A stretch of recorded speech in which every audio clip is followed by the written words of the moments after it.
So now we can try and determine what could be a defense in Europe, European defense. And if we start from the point where Ricardo moment could happen in humankind, where countries would concentrate on what they do best, so that maximization of the production without too many doubles could be installed. So in this context of European defense, this principle could be applied quickly, easily. That they review their best equipment, and that they begin to produce, each of the countries individually, the best it does. It's not useful if, for instance, one country develops a jet fighter, and another country develops his own jet fighter, and another country develops, etc. This makes a lot of small armies that have everything, maybe, but in small quantity, and which interoperability will be very little, because when the material is not the same, the system, the language is not the same, it will never constitute a defense for Europe. It will constitute the defense of each country in Europe. But now we have to step ahead of this and create a Europe for defense. So if the countries could decide that they will fabricate each what they do best, it will come easily that, for instance, the best jet fighter could become the fleet of this Europe of defense. And if tomorrow every pilot is instructed on such machine, it will be easy to build up interoperability later. Interoperability stems from the starting point where we decide we are going to do this, and to organize precisely, to reduce the differences, to reduce the differences of approach, in material and so on. It would be better if, for instance, France could produce massively Caesar cannons, if this is one of the great product that works well on the ground, and this is where Ukraine is entirely at the center of this Europe for defense. This is why Ukraine has no other issue than joining the EU. I mean, much work needs to be done to reduce the problems there are, but it's certain Ukraine will align with the European criteria, and its application should be enhanced, even because they have become the main user of modern weapons, modern Western weapons. It's the perfect test bench for a Europe of defense. Now that we know the efficiency, now that the Ukrainians can report on efficiency, can induce change into the construction of this material as well, because they certainly have good ideas we couldn't see because we are not on the ground. And so if the European countries meet this week in an emergency meeting to submit, to try and organize what necessarily must become the Europe of defense now, because after it would be too late. Maybe this argument that this defense would determine and take the best they do, and that they produce this in mass, it requires a lot of investments. You have to buy the land, construct the site, buy machines, industrial machines, recruit specialized workers, and check the supply, and also the delivery schedule, and also etc. etc. Number of factors. But if we take what we do best now and distribute it to Europe, so it would be a hard conversation because every country will pretend to have the best weapon, but precisely the Ukrainians can tell which is better than which. So if we don't use this experience of the Ukrainians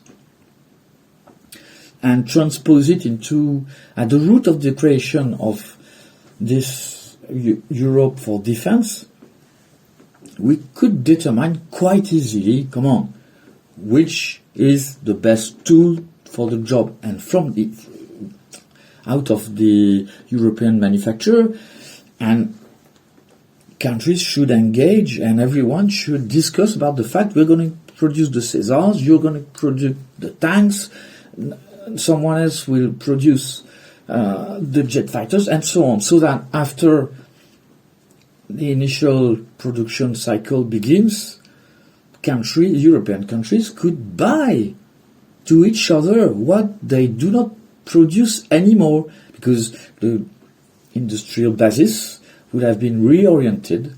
Europe is a strong alliance, a strong ensemble. It won't break down tomorrow, and it would eventually become a federation of Europe at one time.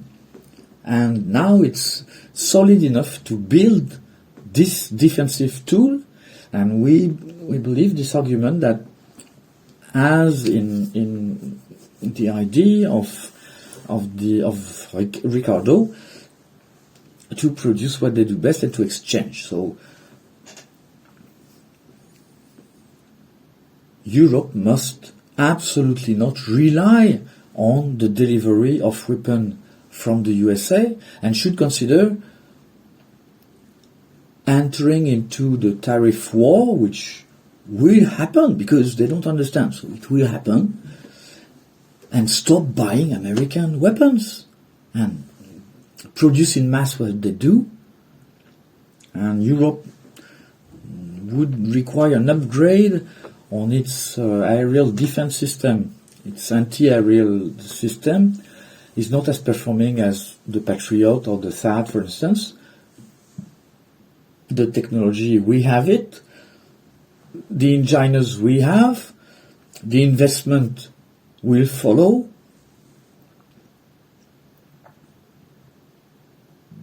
What's the obstacle? And so maybe the obstacle is that every country will want to keep its sovereignty in armament. So if this remains this way, as it was before, each country produces what it estimates its need in terms of defense, and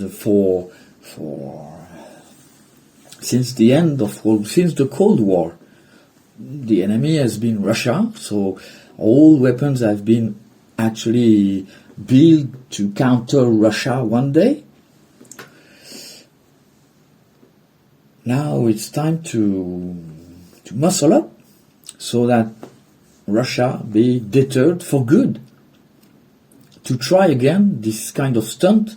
And we recall a stunt that invalidates or kills 2 million people. So, of course, there is no comparison of victims among them. The response to the October 7th by Israel onto Gaza, killed 40, 50, 60,000 people. Here, in the Russian war in Ukraine, it's about maybe 800 deaths and 1,200 injured or handicapped in a way or another. So if we apply the qualification of genocide, the self-defense operation in Gaza by Israel, what will be the quality of this expedition of special military operation in Ukraine from Russia? Russia is a genocidary rogue state. And so this morning, after we had reached the initial bit, you might never heard of, because you don't have the time to listen nor read for that matter, so never mind.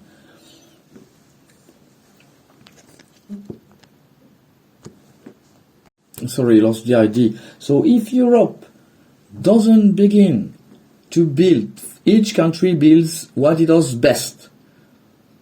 Quick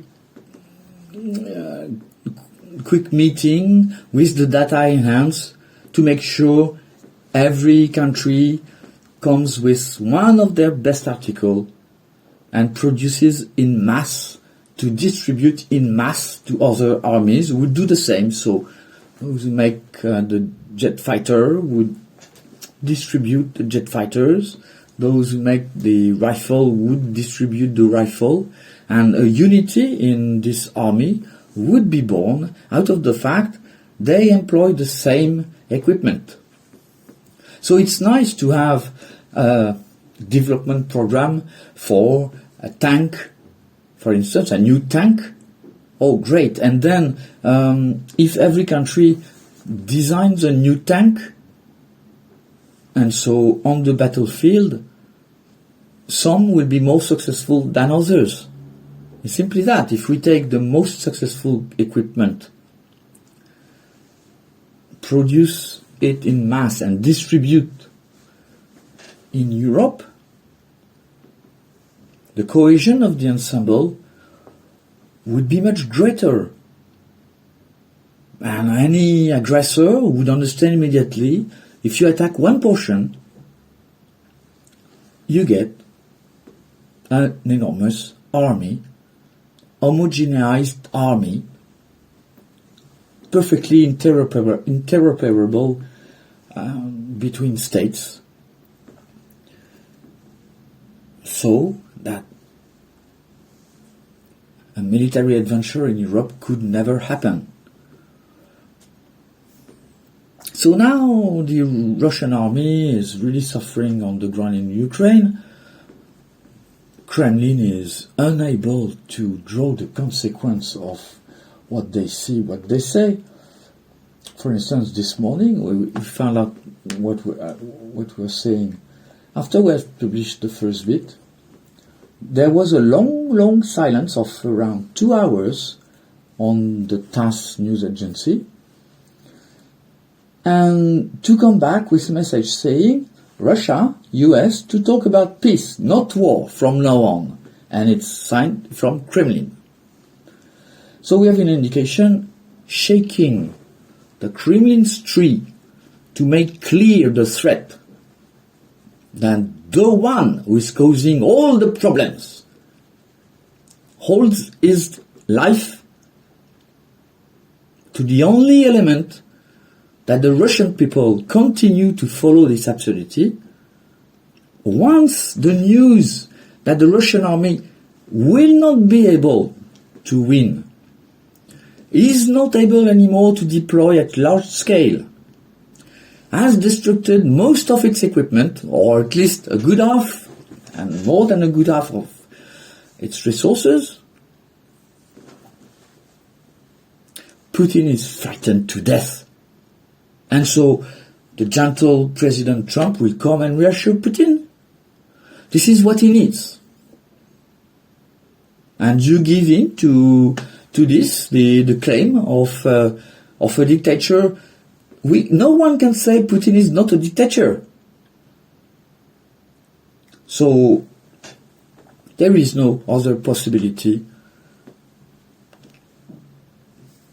than to build this Europe of defense on the basis of, once again, taking the best equipment in every country to make it the standard of tomorrow's defense. And it's not an agreeable news to learn. After 80 years of peace, we have, all the countries in the world are rearming. We have to rearm. So to make sure another war couldn't burst.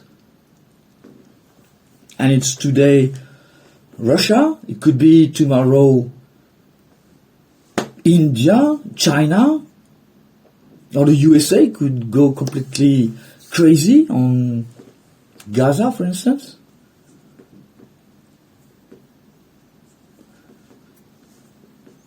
And so any of this country could decide to invade any other country.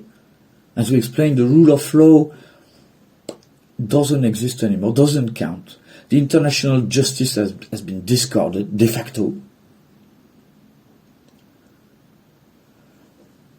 The war criminals are not even on the scope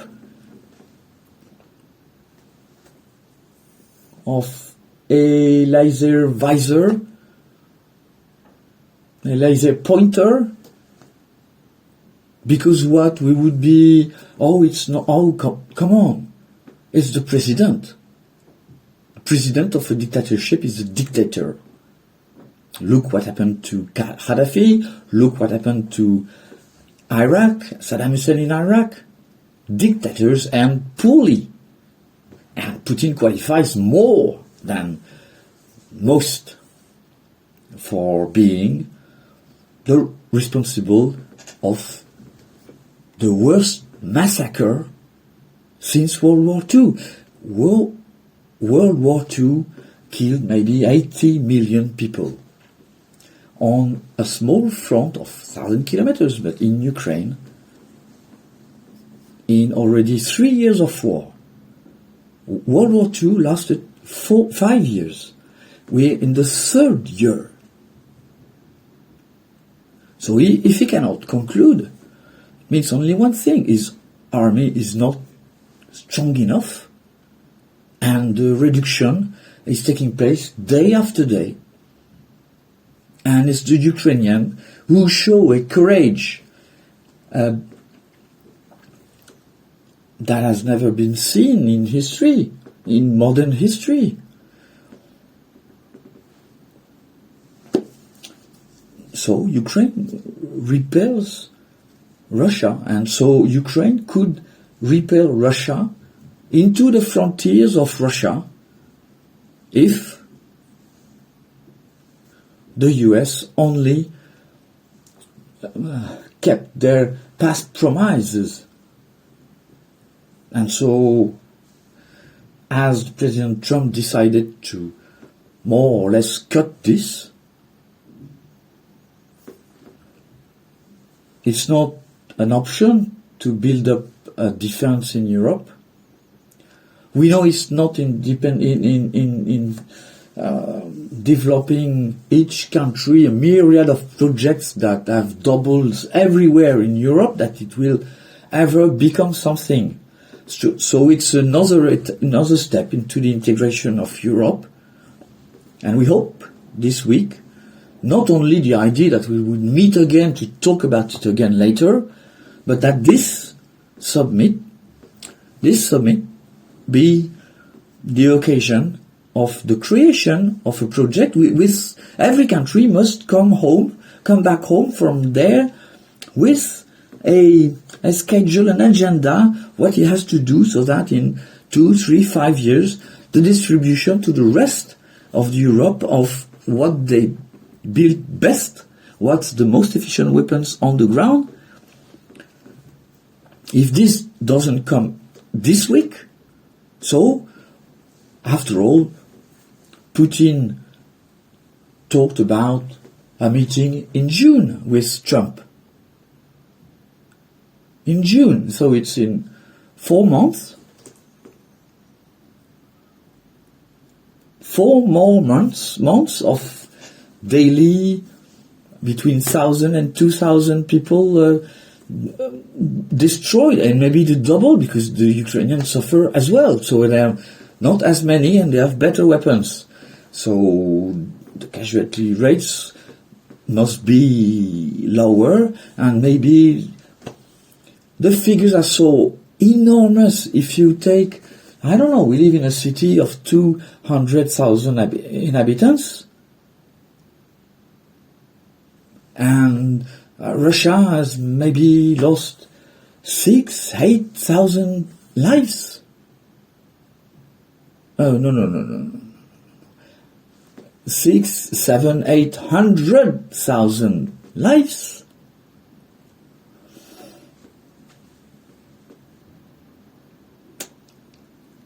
And Putin wants to talk about peace and only peace, but he doesn't want to act. He wants to talk.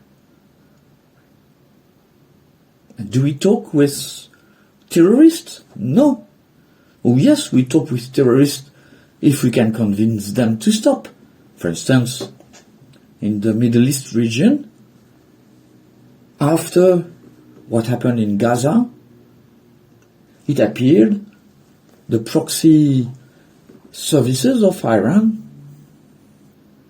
are now more interested into negotiation than they were before, because they understood it's a good thing to negotiate.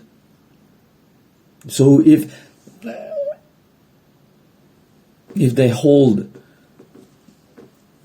their horses when it comes to terrorism, it might function that this war created something new for the Gazans later, because reconstruction must be initiated first. But Putin is not in this configuration. He does not want to stop. If he wanted to stop the war, once again, he would pick up his phone and order a ceasefire, immediate ceasefire by the order of the president, and retreat. He doesn't do that, not even a ceasefire. Very well. And we shall press to Moscow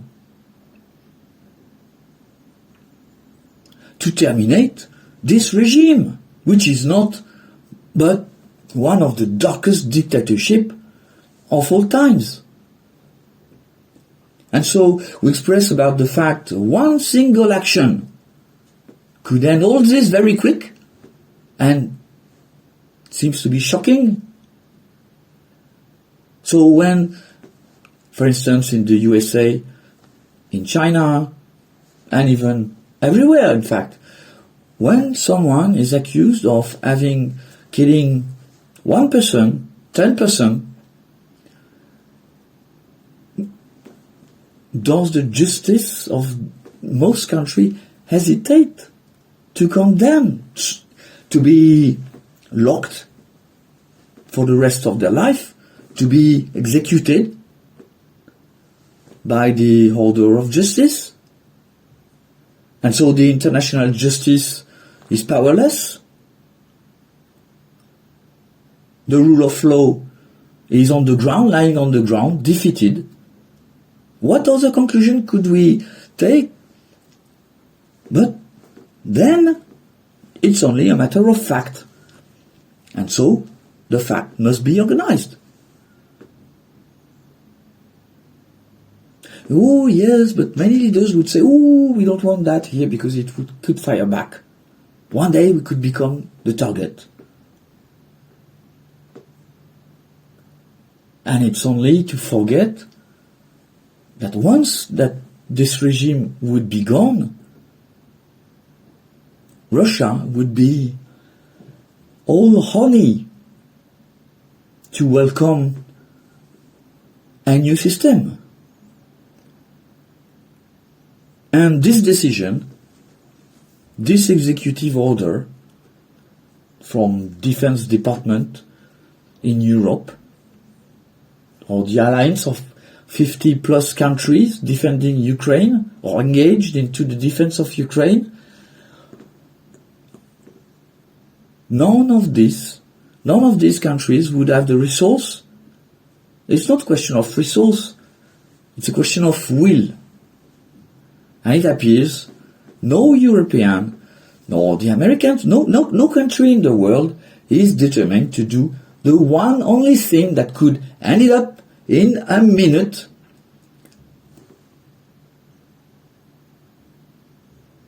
The responsibility of the continuation of the war in Ukraine is all in Russia. And so we would like to better circumvent the problem, to say we're going to organize it, it's going to work. In 50 years we will have an army, so don't worry and don't push too far, because otherwise it could fire back. This is not the proper attitude. This is not what decision making looks like. When you make a decision, you have a program. A program specialized for this. In every country there is a program specialized for this now. It seems that extrajudicial activity be the only result once the rule of law is dead. And no one wants to draw this conclusion. So, and you won't come and tell us it's easy to speak, it's easy to write when you're not doing anything. Right? And we could get into the stairs of the building and show you the two red stains tagged onto the stairs at our floor. It's been tagged this way for 2 years.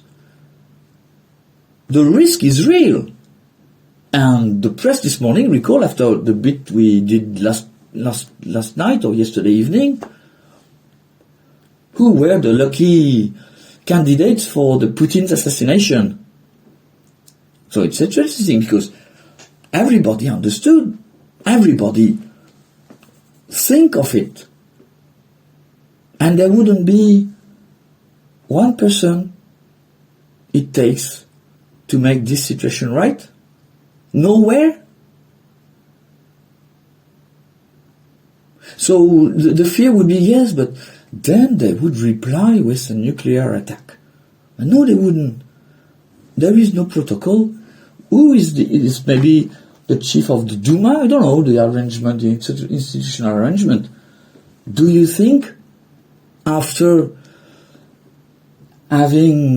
walking behind this man and looking nowhere else than to his neck, someone would rise and say, okay, we're gonna nuke them then? Certainly not. It would be such a stupor. It would freeze everything.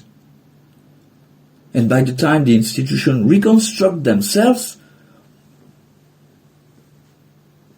marching onto Kremlin, marching onto Moscow, would definitively end the communist experiment in this country for a restart on the good basis of a true democracy. So what we seek so much to come live, true democracy everywhere, it's the only proper way to respect the equilibrium of peace. So if we go into a world, if we advance into a world that becomes a world of dictatorships, Putin wins and the other rock states win. So we defend one idea, and the one thing we have to do to pursue this idea is deemed, how would they qualify this? We're just a fool. So alright.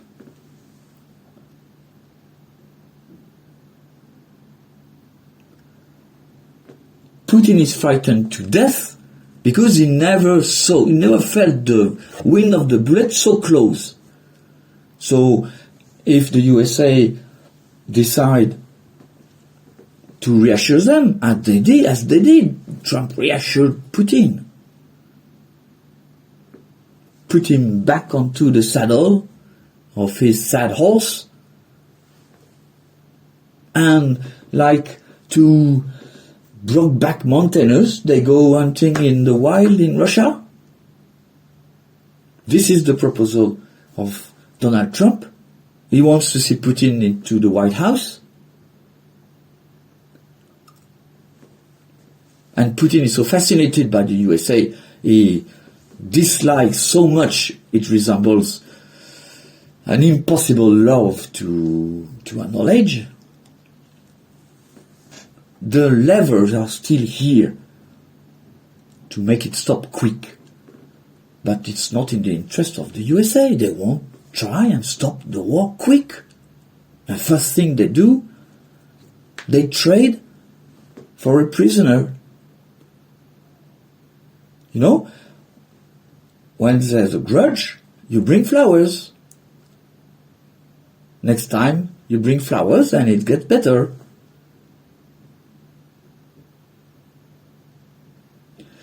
And this puts Putin on the same level as every other leader in the world, while he is the most atrocious mass killer of this century already. And we make everything possible so that it remains this way. The Guinness Book of Records for Vladimir Putin. And this one, who comes to hit in the neck every soldier he sends to the front by the destination of the weapons the USA spray at the top of the Ukraine army so that the scandal doesn't get too loud,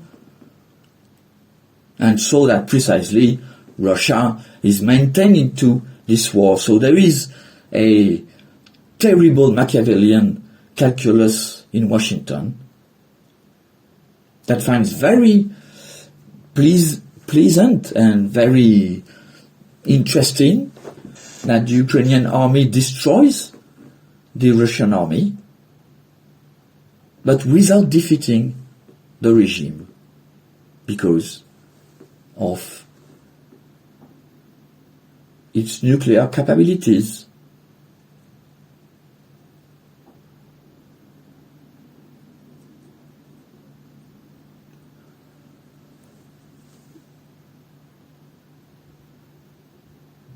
So Ukraine is looking for the guarantees it could obtain from the USA. The only guarantee that could deter Russia for good is if the USA installed the ballistic program on the Ukrainian soil. Putin is weak enough to let this pass now, and is working to rearm as well. So if we wait 2-3 years, it would be too late. Russia would be able, anew, to try in Ukraine, in another of the ancient satellites of the USSR, or directly hitting countries in Europe. So if the USA don't want to install ballistic strategic assets in Ukraine, there are 2 countries in Europe who can.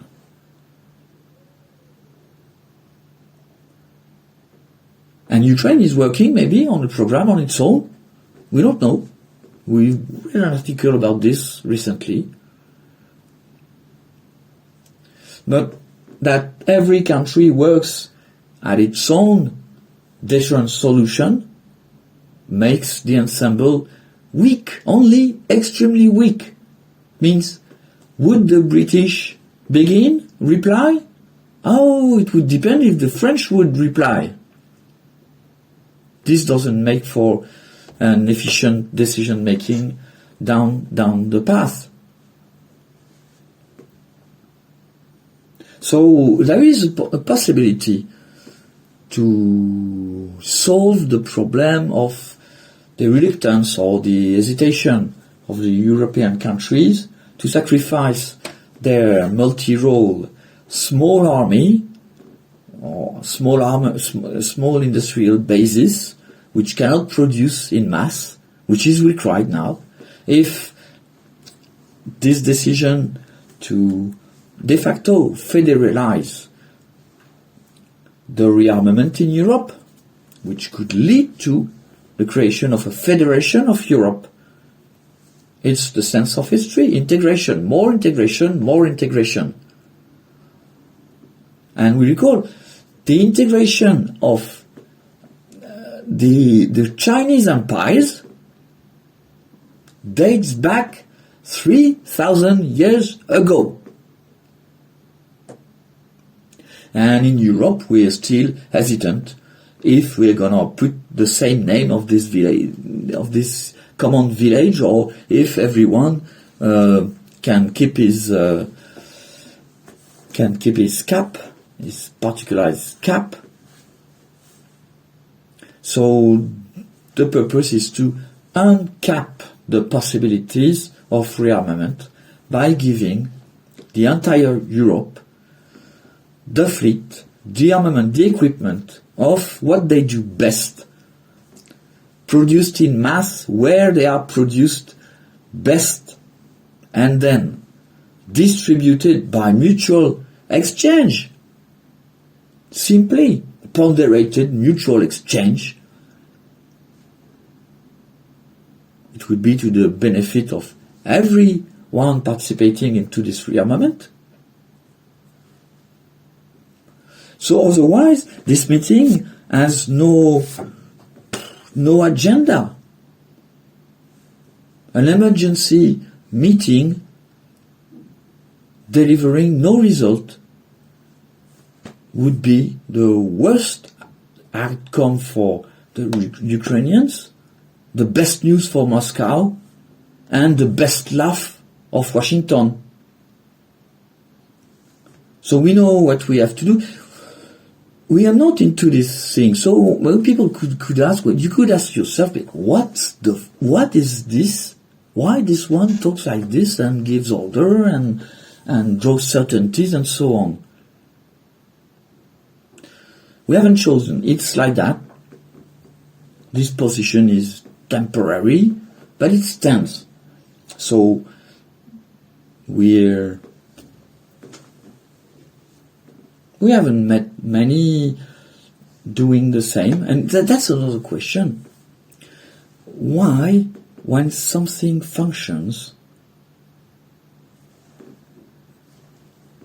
something coming out of the blue by the chance of having been there for before the war, having tried to impeach it after it had begun, to block it, to stop it.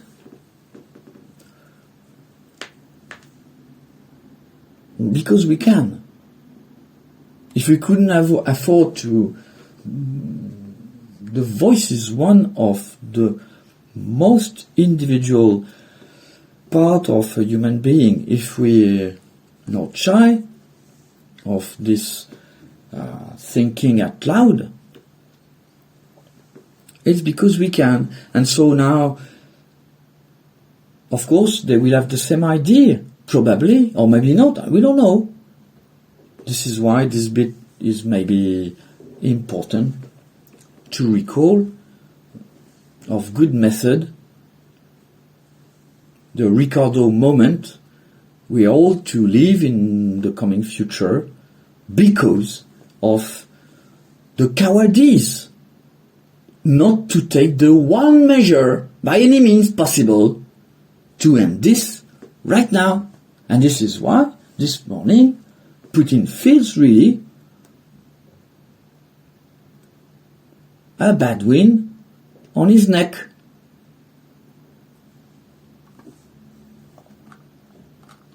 So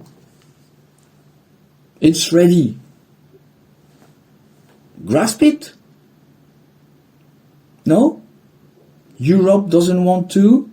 The USA want to stop?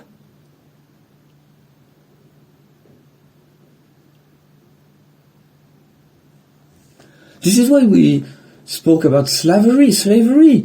The US people in slavery of that dictator. Because no one over there was able to properly set something up.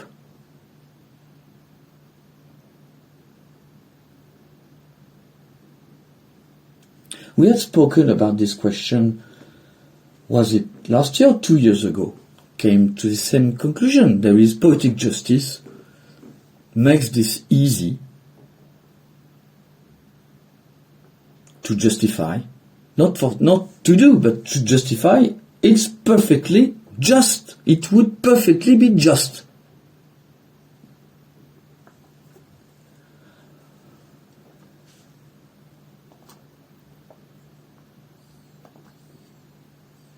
So Putin is preparing to roll the West into the white floor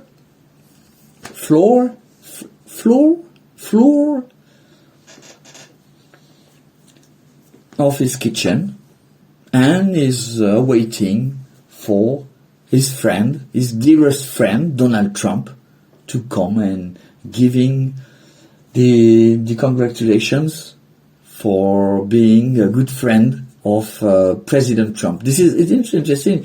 President Trump, we could begin a complete history of the contemporary times in the USA. From now on, it would start with the name of the president, and it would end with the name of the president, and in between would be the long explanation of how and why the president has decided he would not prorogate its dictatorship any longer, and that now the rule has changed, and this is why we foresee at trying to make it conscious to everyone so that it doesn't happen. There is a conflict between a declining USA and a resurrected Europe in the future. In this future, Russia is learning through democracy, slowly, after the demise of the regime. And China accompany, with its giant production, the development of the rest of the planet. As the USA stepped down, cutting USA this ridiculous 50 billions over a budget of 6,000 billions, it's ridiculous. But they stopped. And they wish not to engage into this anymore. Okay. So, social advance and development, the betterment of the life of everyone, doesn't stop there.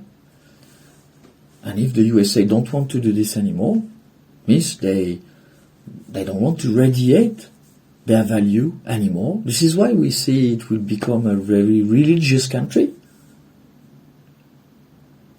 Catholic, Protestant country. Of these two possibilities, and it will come with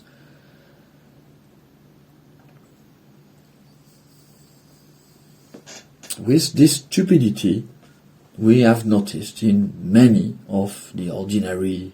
We watch their series.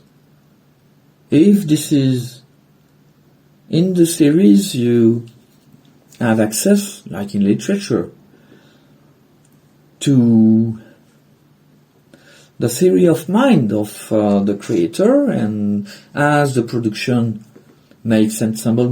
For instance, we don't watch Bollywood cinema, but if you went to Bollywood cinema to watch their movie, you would see it's an industry through which the elements of geopolitics, certainly, of social evolution, of problematics, appear. And in the USA, it's the same. When you watch their TV, you have access to the theory of mind of their creator, and which is to function well, to sell, have to stick to what people experiment themselves. And so the mythology of the USA, this freedom, which is in the hand of the superheroes. And so, of course, Batman can fly. No, cannot fly? No, but of course, Donald Trump cannot, nor any of the specialized people they can have. So this mythology of surreal, unnatural nature, if you want, which is very close to childhood. When you're a child, you have an imaginary friend if you want, and you don't have an imaginary friend if you want, if you live in Fruppyland. So in Fruppyland, so it's not a hatred against the USA. It's just that it used to be led by someone who knew what he was doing, and now it's led by a dealer, a car dealer, a real estate broker, a casino money machine, in the stead of a decent president.